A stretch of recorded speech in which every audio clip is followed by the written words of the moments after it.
Hi, my name is Marvin M. Feliciano, Human Anatomy and Physiology teacher. Today, we are going to discuss the cardiovascular system, but the main focus of our discussion is all about the heart coverings, or also known as the pericardium. So let's start our short discussion. So what is pericardium? First, I want you to observe the structure, the overall structure of the heart. So if we try to take a look at this, so the covering, it's just like having a notebook with a plastic cover, di ba? Ang ginagawa ng plastic cover ay protektahan yung pinaka-notebook from the dirt and all. So ganun din yung heart natin. Ang heart natin ay merong protective coverings. So ang tawag natin doon ay pericardium. Right? So the pericardium is divided into two or composed of two double sacs. So we called it as the fibrous pericardium. So ito siya, yung entire na yan, and then the serous pericardium. But the serous pericardium is primarily composed of two components. So we have the serous pericardium but parietal. So this is the outer layer. And then yung nandito naman sa pangalawa, we call it as the serous pericardium then pero visceral. So this is the inner layer. So now let's discuss them and give the meaning. So pericardium, again, this is known as the heart coverings. And this is a doubled sac, meaning to say it has two major components or two major coverings. The first one is the fibrous pericardium, which is a loose superficial.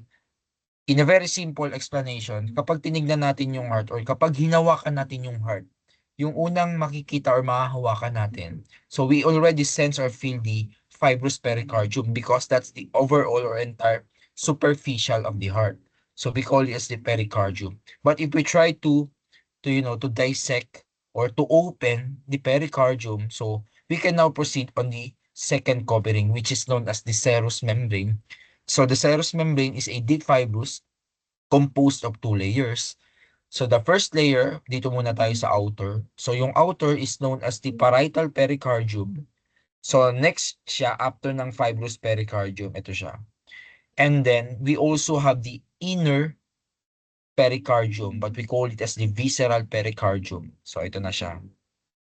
So those are the coverings of the heart known as the pericardium. But there is also here an important part in between the serous pericardium na parietal at visceral. We call it as the pericardial cavity. Now, this pericardial cavity is very important in the heart as it produces a fluid called serous or pericardial fluid. Para saan ba ang serous or pericardial fluid? Very important yan para yung heart natin ay kapag tumibok or nagkaroon ng heart beating, magiging smooth yung pag-heartbeat niya. Para yung heartbeat ay maging frictionless, kumbaga. Hindi nagkikiskisan yung mga pericardium. So that's the importance of having the pericardial cavity. Yun, so ganun lang siya ka-ekse. So we already discussed the introduction or basic information about the pericardium. Thank you and I hope that you learned something today. God bless.